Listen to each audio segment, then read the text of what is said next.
One of the world's most modern planes lies at the bottom of the sea, with 187 passengers and crew inside. 060 true. Yeah, we definitely got lights. The Boeing 757 left the Dominican Republic in February 1996 with a plane load of German vacationers. Minutes later, it plunged into the sea, into shark-infested waters. There were no survivors. The tragedy brings about a remarkable operation to retrieve clues from the wreck. The U.S. Navy deploys its state-of-the-art submersible, Curve, a robot that flies underwater, operated by a pilot in a ship above. 7,000 feet down, Curve's antenna picks up the feeble signals of one of the plane's two black boxes, coming from a pile of wreckage on the seabed. It's like, well... It's the plane's flight recorder, which logs how the pilots have been flying the aircraft. Back in the labs of the National Transportation Safety Board in Washington, this box will solve the mystery of the ill-fated flight. Investigators found that a cockpit instrument wasn't working. The captain knew it, but took off anyway. Everyone aboard paid the price. The higher the plane climbed, the faster the faulty instrument told the pilot he was going. He continued to slow down until the plane stalled and fell out of the sky. I know. The wreckage and the bodies still inside will be left here, a lasting monument to a pilot's mistake. A tragic plane crash for Britain. After flying 150 million miles, a Viscount flagship of the British Overseas Airways crashes into a housing development near the Manchester airport. 20 aboard the plane perished. 40 years ago, most accidents were caused by mechanical failure. Today, in 2 out of every 3 cases, the pilot is to blame. The reason is simple. Planes can be redesigned, but not humans. And in the pressurized atmosphere of a modern aircraft, a hot temper can be a fatal flaw. Young man, let me tell you something. In the air, I am responsible for this aircraft and the lives of all on board her. And neither you nor anyone else, including the chairman of the corporation, is going to induce me to take her 1 inch off the ground until I'm absolutely satisfied she's in perfect order. Do I make myself clear? Those lines could have been written for Captain Stanley Key. Key was a decorated World War II pilot and a training captain. But younger colleagues found him brusque and overbearing, and a stickler for discipline. Captain Key flew for British European Airways, later part of the giant British Airways. In 1972, BEA's younger pilots were fighting for better pay, and they were prepared to disrupt flights to get it, a tactic that enraged some senior captains. Among them, Stanley Key. On June 18, 1972, Key had a furious quarrel with a junior pilot. A witness called it the most violent argument I have ever heard. Key himself was still fuming an hour later when he left to pilot a flight to Brussels.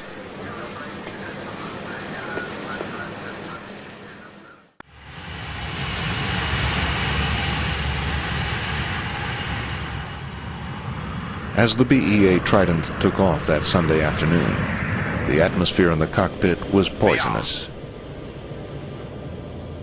Investigators would later find hateful graffiti scrawled on the tray table of the junior pilots seated behind Key.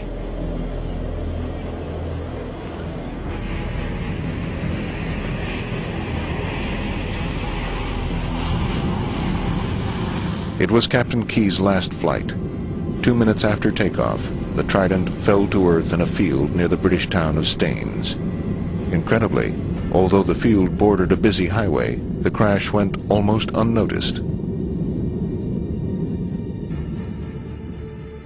Residents were on the scene before police and firefighters were even alerted, but there were no survivors.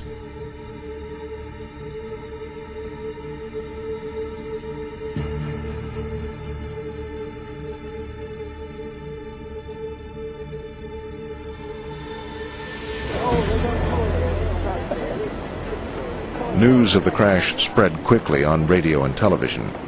Traffic was jammed as hundreds tried to get a glimpse of the carnage.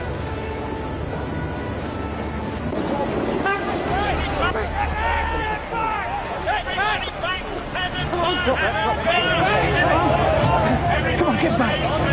That gun's not going to be dead, lover. Come on, move!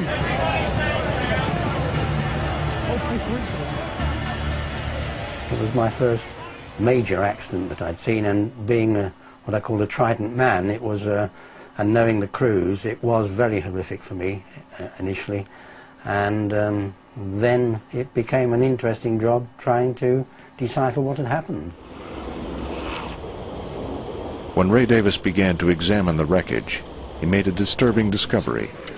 There was something strange about the wings.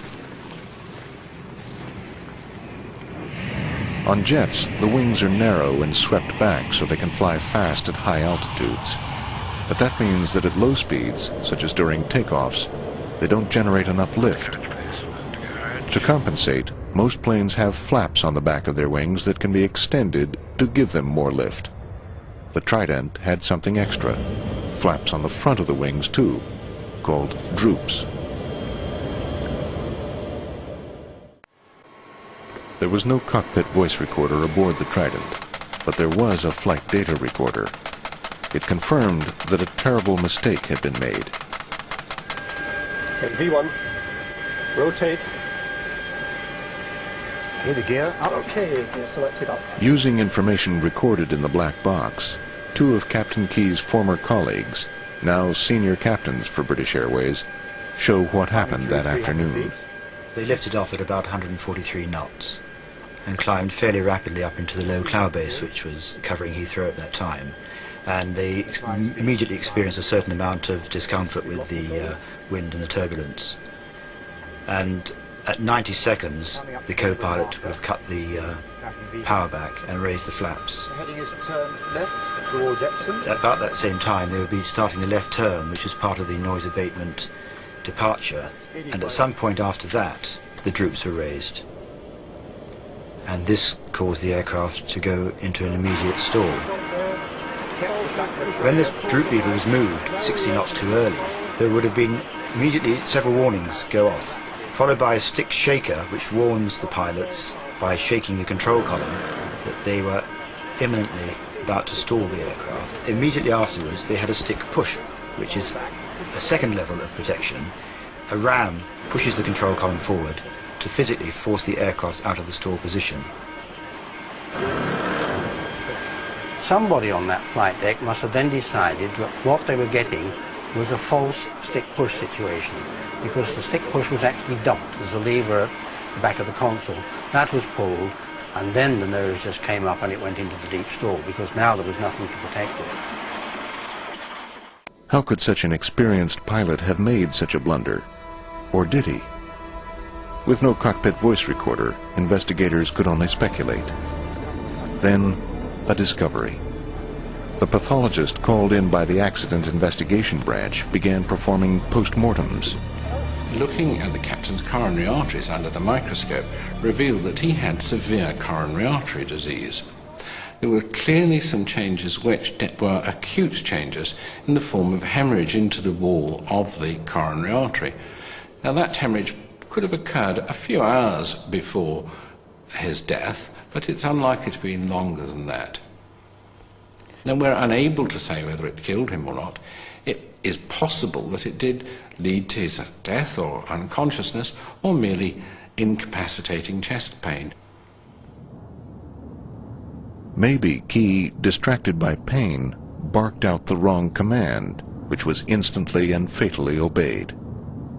Maybe he pulled the wrong lever himself, but no one dared question him. Maybe he died in his seat at the critical moment. A cockpit voice recorder could have given the answer. An old film records the historic arrival of the first jumbo jet at London's Heathrow Airport in 1970. Pan American Airways Clipper Victor 747.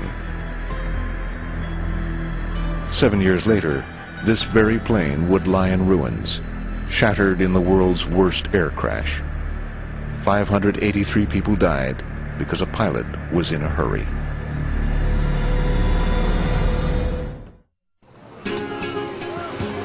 The island of Tenerife in the Canaries. Its beaches lure sun-starved vacationers from all over northern Europe.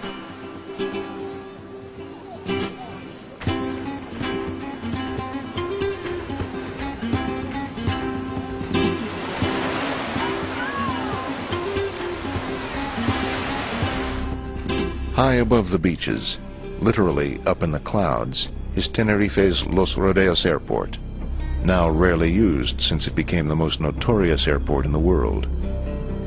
1,000 people have lost their lives here in airline accidents. The reason? Los Rodeos is shrouded in clouds on most days. Sunday, March 27, 1977, was just such a day. Flying to the Canaries were 2 jumbo jets, Boeing 747s, both charter flights. One was a Pan American plane full of tourists, the other a Dutch jet from KLM Airlines. One of the many strange things about that day was that neither pilot had set out for Tenerife. We were starting our descent for the approach and landing at Las Palmas, our original destination. And as we were doing that, we got a call from air traffic control to divert immediately to Tenerife. When a terrorist bomb exploded on the next island, this small airport suddenly became choked with planes. The co-pilot on the Pan Am Jumbo was Bob Bragg. It's the first time he's been back to Los Rodeos since that Sunday in 1977. 20 years later, bits of his plane still lie all around. When we landed here, the entire ramp was completely and totally congested. There were probably 20 to 30 airplanes that had also diverted and were parked here, which necessitated us having to go way down to the end here and park. By now there are 400 people who've been up all night, half the day before possibly, and they don't quite understand what's going on. And our information was certainly limited at that point. We really didn't know the circumstances or what had actually transpired. The facilities on board, I suppose by now, were a little, well, it was busy, let me put it that way, and everybody was restless. The Dutch pilot, Captain Van Zanten, was getting restless too. His plane was parked alongside the Pan Am, and the American pilots could hear him constantly on the radio, anxious to be on his way before he ran out of flying hours. He was very irritated about the situation, as I'm sure all of us were, because most of us had been flying all night long, and we were all anxious to get to our destination. Basically, about that time, he decided to start refueling. Concurrent with that, they opened up the airport at Las Palmas. So the engineer and I got out and walked and measured the wingtip clearance between the KLM 747 and our 747. And we found out that we were about 12 feet short of being able to get around him and taxi out. So we had to wait for the KLM airplane to refuel. The 2 aircraft were parked at the wrong end of the runway for takeoff. With so many planes choking the airport, the only way to get to the correct end was by taxiing up the runway itself. Drawing on the investigators' report, this simulation recreates the accident. Air traffic control ordered the KLM to go first and wait when it got to the far end. The Pan Am would follow, but would turn off the runway about 3/4 of the way down to let the KLM take off. By the time we got the clearance that we were going to leave and take off, people were very happy by then. They were quite elated. These were people who were going to meet a cruise ship in the Canary Islands and cruise around the Mediterranean. And a lot of them were senior citizens that had come from California. As the Pan Am entered the runway, clouds began to roll down from the surrounding hills. The American pilots soon found themselves inching through the dense mist, looking for their turnoff. By now, the KLM pilot had already reached the far end, turned, and was anxious to be on his way. The tower called us and asked were we off the runway, and I said negative, we're still on the runway, but we will report clear of the runway. We looked up and we saw the KLM airplane's lights, and I immediately saw the lights shaking, and I said, I think he's moving, and then it was very obvious that he was moving. So I started yelling, get off, and the captain turned the airplane, went to full power on the throttles. As we were turning, I looked back out of the right window and couldn't believe it that he was doing what he was doing. And I'll never forget, I saw the rotating beacon underneath the belly of the airplane. I closed my eyes and ducked. And I didn't even think he'd done us any damage. It was very little noise, very little shaking or anything.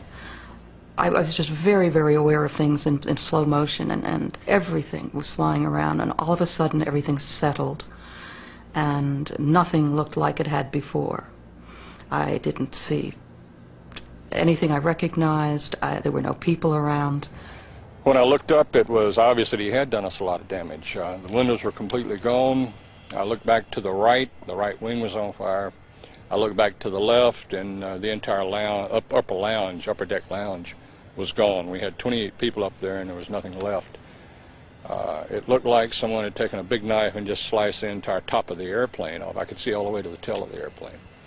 So I reached down to try to shut off the engines with the start levers, which controls the fuel to the engines. That didn't do any good. Obviously, all the controls were severed. Then I reached up to get the fire control handles, which is up top, which shuts the engines down. And that's when I discovered that the top of the cockpit was gone. I looked around. There was no side of the cockpit left. So I stood up and elected to jump over the side, which was about 48 feet. People were lying all over the field, hurt, certainly bloody, very, very badly injured. One thing I remember particularly, there was a man who had his clothes almost completely blown off him. He was just wandering around in a daze, and I remember I kept trying to push him off to the side and get him away, and he would just keep coming right back into all the action. Tenerife remains the world's worst air disaster. 583 people died.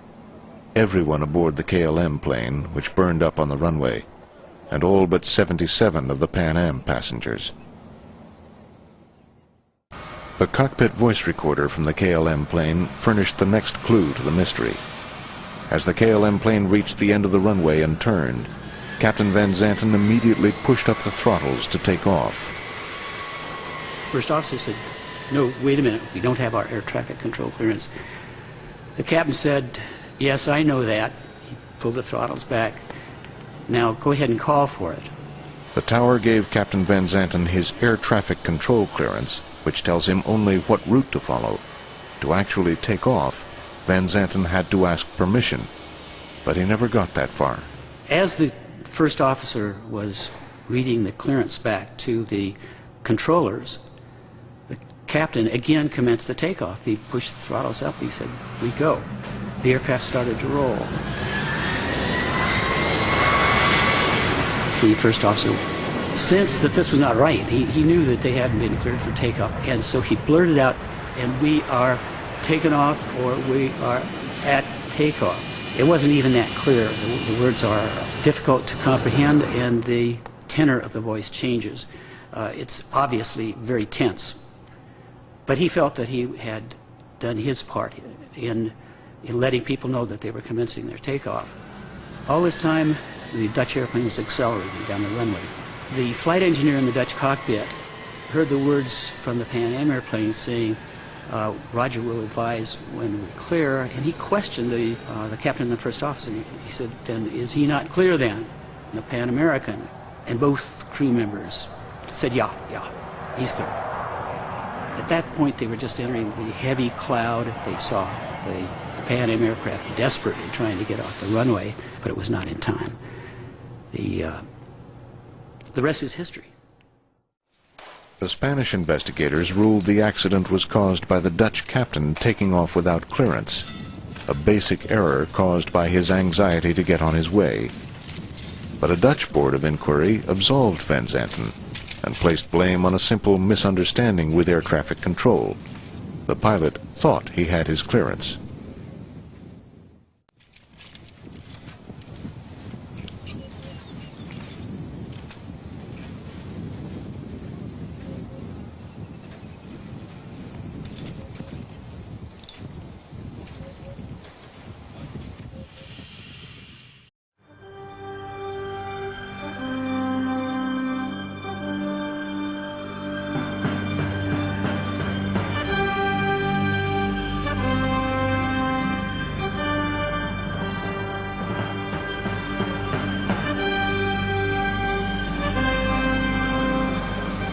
The A320 was revolutionary. Unveiled in 1988, it was the first civilian fly-by-wire aircraft. Traditionally, a pilot had direct control over his plane through cables or hydraulics linked directly to his control column. But not in the A320. The pilot would feed instructions to a computer, and it would fly the plane. The pilot would then just monitor the computer. 80 knots, thrust set.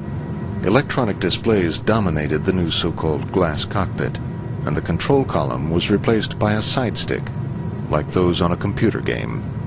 V1, VR, Computers were cheaper. V2. They saved one man in the cockpit and could manage fuel more efficiently.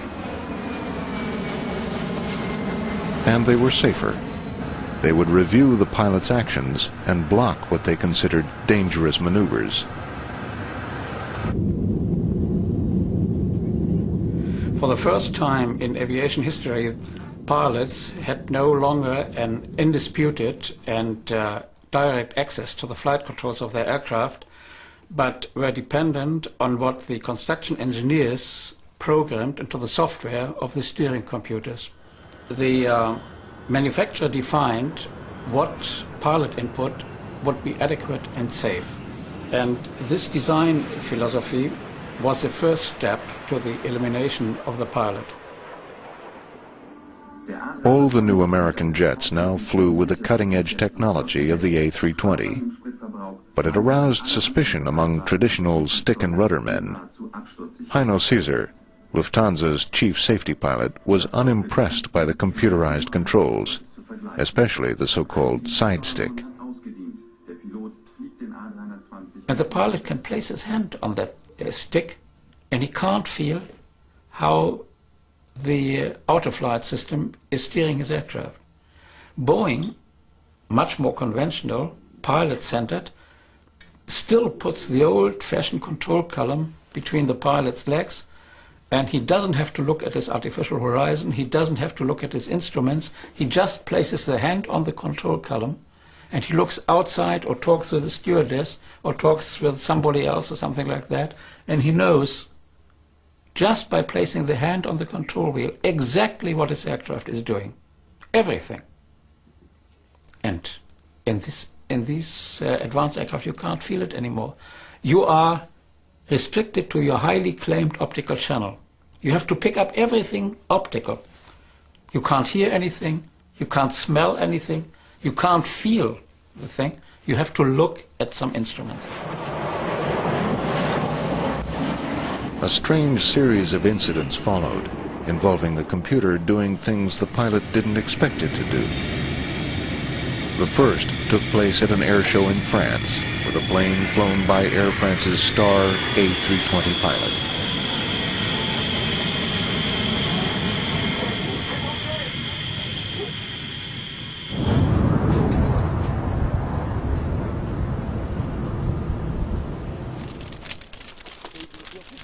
Miraculously, the pilot survived.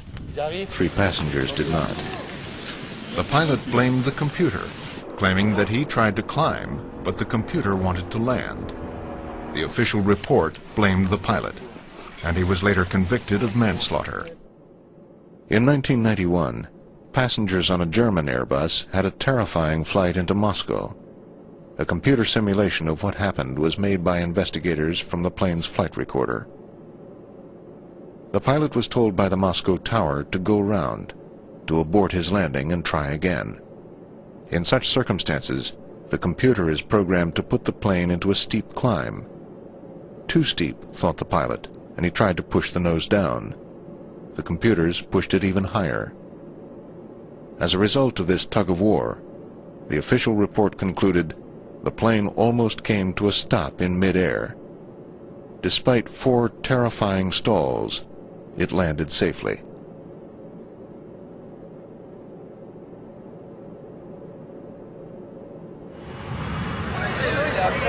Other planes had brushes with death, like this one over Paris in 1994, when a Romanian pilot fought the computer for control of his aircraft.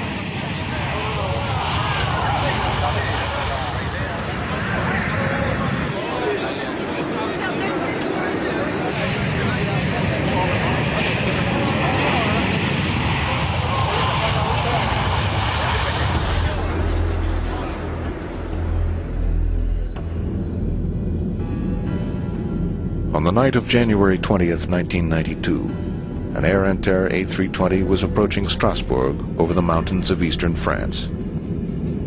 Flaps vers tout. Flaps sur deux. Based on the official report, this Air Inter A320 captain recreates that flight, and the small but fatal mistake it's believed was made as the plane began its descent. These dials program the computer. This is what should have happened. The pilot enters the angle of descent he wants, 3.3 degrees FPA. That same dial has 2 functions. It also governs vertical speed, VS. If the pilot left it in the wrong mode, he actually told the computer to descend at 3,300 feet per minute.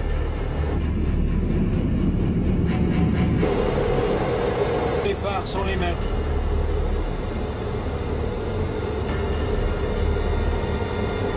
Ok, on appelle le ballon final.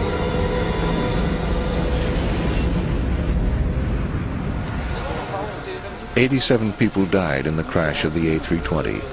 Only 8 survived. Automation seemed to only compound the problem of pilot error. Pilots were having trouble deciphering their strong but silent partner in the cockpit.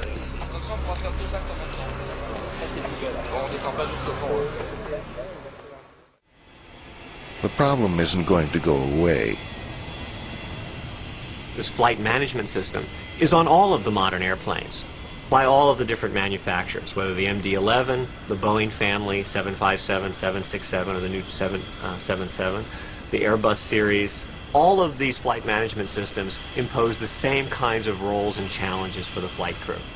Yes, there's detailed differences, but overall the same challenges apply regardless of the specific type of modern aircraft. All of the modern aircraft are vulnerable to this kind of a scenario. The pilot's days may be numbered. The technology exists to do away with him altogether, and some would argue to do so. But not, of course, the pilots themselves. When the computer chips are down, they believe they're the only ones who can get us out of trouble. Okay, go ahead and recover. And just push the side stick right over there toward the forward corner of the aircraft.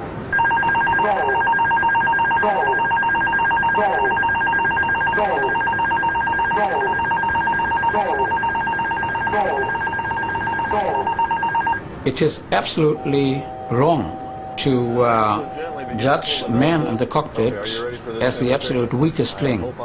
He is of absolute flexibility, superseding any computer, and he is the only flexible link in the chain of events. If you are looking at the 14 million departures we are having every year, in hundreds and thousands of cases, the pilots prevented the accident by their action. And recover.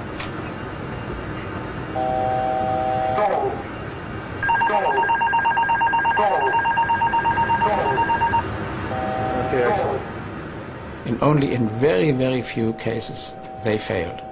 And this mount up to approximately 15 total losses a year, with an average of 500 deaths.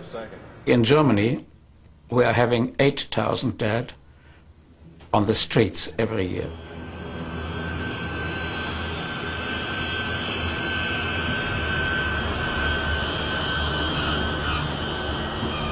Air travel has never been safer.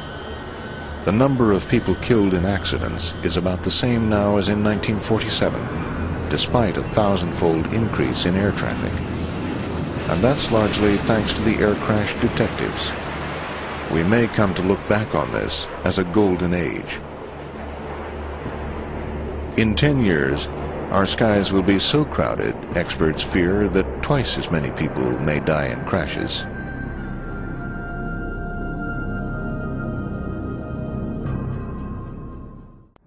One comforting thought: if you boarded a jet at random every single day, it would be 26,000 years on average before you were involved in a major crash. And even then, the odds are you'd survive.